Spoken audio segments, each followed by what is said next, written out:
Good morning students. आशा है आप सब अच्छी तरह से होंगे।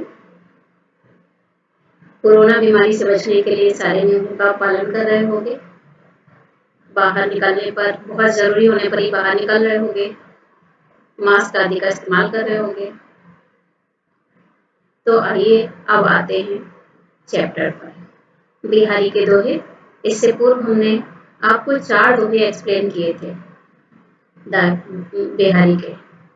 अब हम आगे के दोहे को देखते हैं। बैठी रही अति सघन वन, पैठी सदन तन माह, देखी दोपहरी जेठ की, छाहू चाहती छां। कवि का क्या कहना है, पहले शब्दों के अर्थ देख लेते हैं।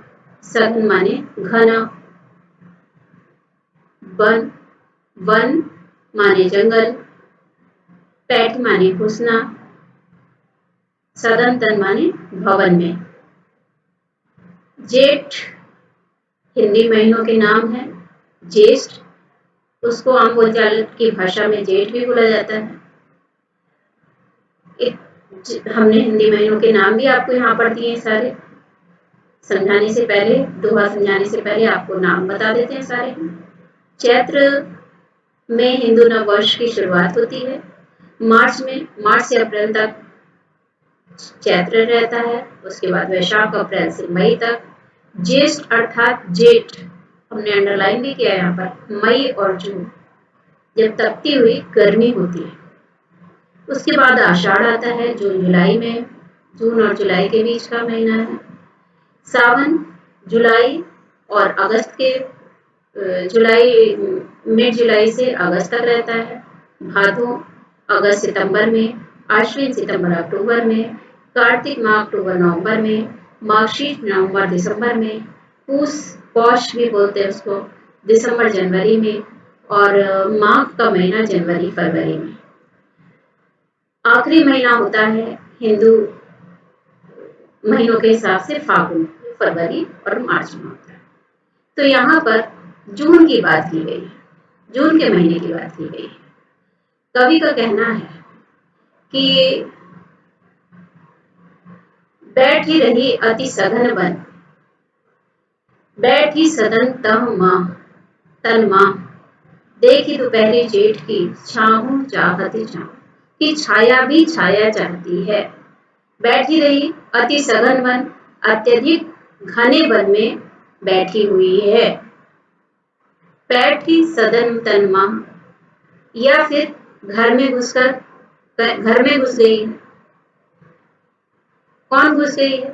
देखी दोपहरी जेठ की, जेठ के महीने की अर्थात जून के महीने की दोपहर की गर्मी को देख करके इतनी विकल हो गई है गर्मी से छां कि वो भी छाया ही चाहती है।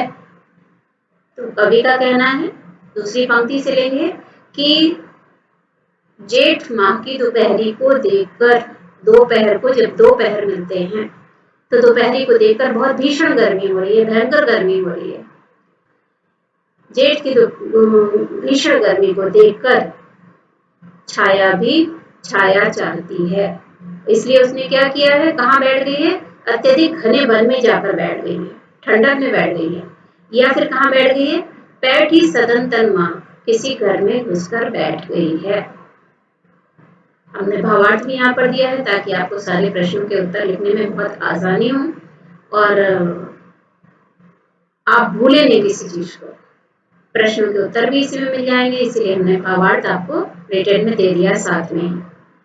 तो देखिए, प्रस्तुत दोहे में बिहारी ने अत्यंत गर्मी का वर्णन किया है, कैसे छाया भी छाया को ढूंढती है।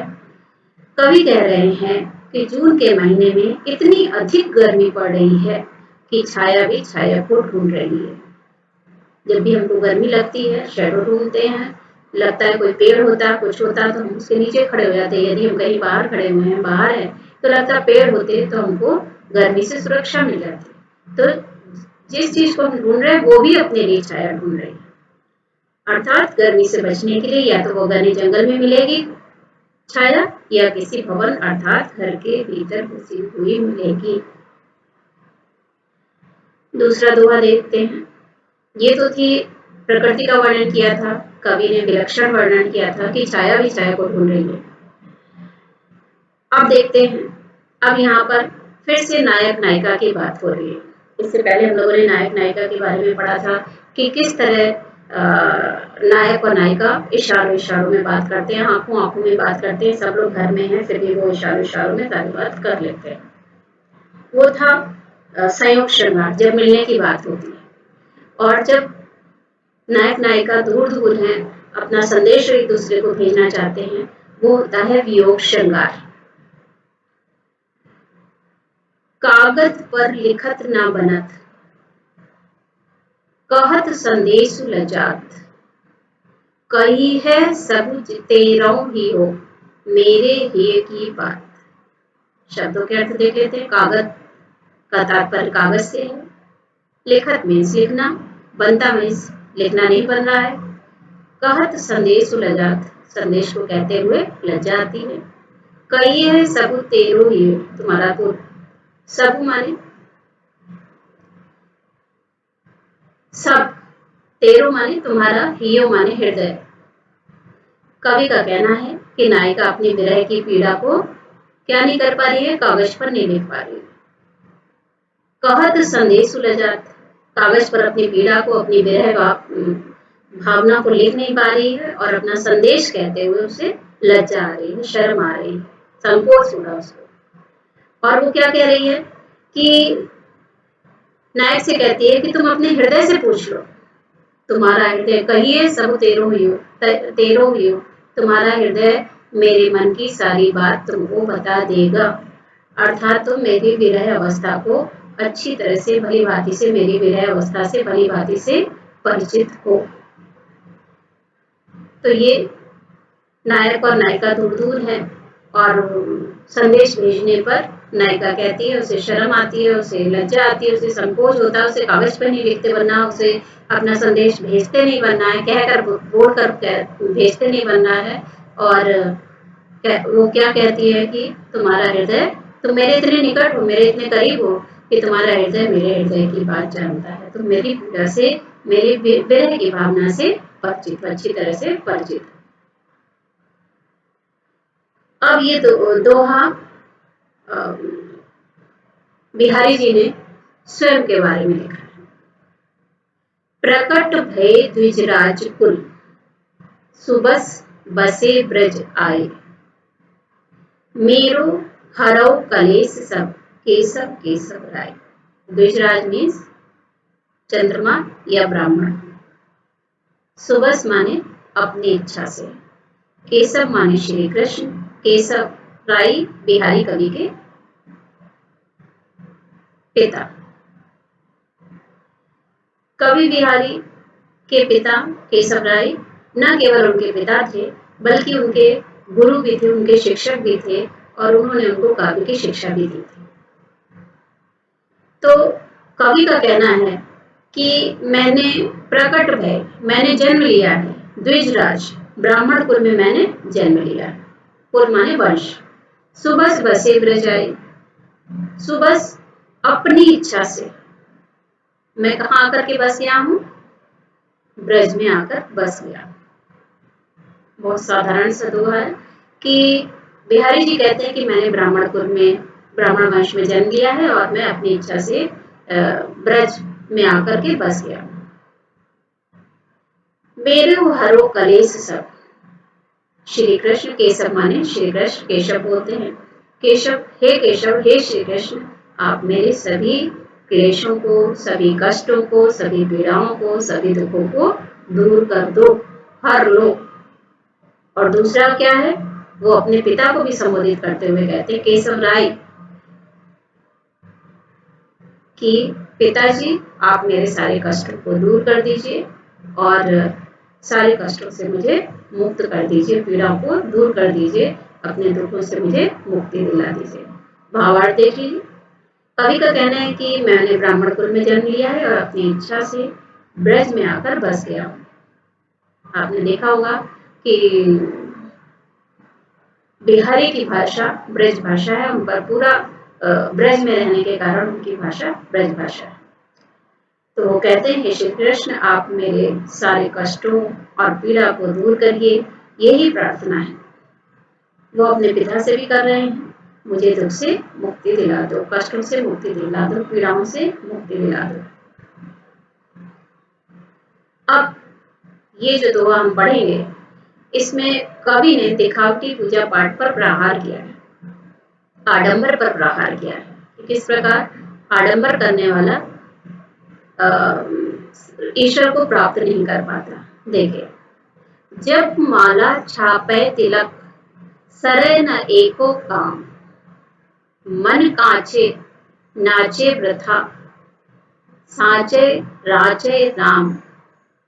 जप माला, जपने की माला, लोग हाथ में जब पूजा करते तो माला लिए रहते हैं, जपते रहते हैं उसको। अधिकतर माला में 108 मोती या मनके होते हैं। छापे माने छापना, सरय माने पूरा होना। तो माला जपने से, कवि का क्या कहना है, एक एक पंक्ति को एक एक अर्थ को लेकर चलेंगे कि माला को हाथ में मनी मन माला जपने से, छापे और भगवान के नाम का चादर ओढ़ने से, छपाओ भगवान के नाम का छपा हुआ चादर ओढ़ने से, तिलक सरय न एको काम, और मस्तक पर तिलक लगाने से एक भी काम नहीं होता है। कि हमने माला हाथ में ले ली, ईश्वर का नाम छपी हुई चादर ओढ़ ली, मस्तक पर तिलक लगा लिया, तो हमारे सारे काम संपन्न हो जाएंगे। ऐसा नहीं है, एक भी काम संपन्न नहीं होता है, एक भी काम नहीं होता है दिखावटीपन से, आडंबर से एक भी काम नहीं होता है। मन कांचे नाचे वृथा, कच्चा मन, जिसकी भक्ति सच्ची नहीं होती है, वो व्यर्थ में, वृथा माने व्यर्थ में,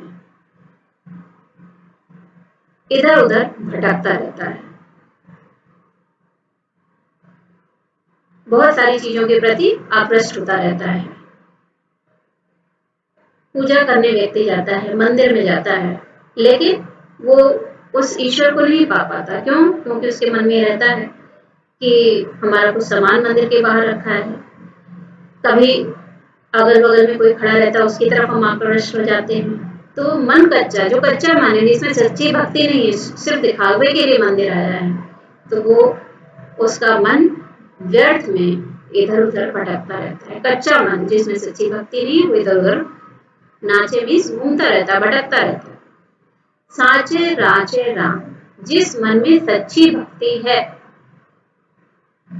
किसी प्रकार उसका मन भटक नहीं रहा है, परिपक्व है, उसकी भक्ति सच्ची है, वास्तव में राचे राम, वहां पर उन्हीं से राम प्रसन्न होते हैं और उन्हीं के मन में राम का निवास होता है। देखिए, कवि ने दिखावटी पूजा पाठ पर प्रहार किया। उनका कहना है, जपने वाली माला, ईश्वर के नाम का छपा हुआ चादर ओढ़ने या तिलक लगाने से एक भी काम पूरा नहीं होता, क्योंकि मन कच्चा है, अर्थात सच्ची भक्ति नहीं है। वास्तव में जिसके मन में ईश्वर के प्रति सच्ची भक्ति होती है, उसी में राम का निवास होता है। तो ये थे हमारे बिहारी के दोहे, और उम्मीद है आप सबको समझ में आ गए होंगे। इतना स्पष्ट करके हमने आपको बताया है, भावार्थ भी लिख दिया है, ताकि आपको सारे आंसर भी उससे मिल जाएं और आपका समय उसमें ज्यादा वेस्ट ना हो लिखने में। तो इसके बाद भी यदि आपको कहीं पर डाउट है, कुछ परेशानी है, तो आप व्हाट्सएप पर पूछ सकते हैं।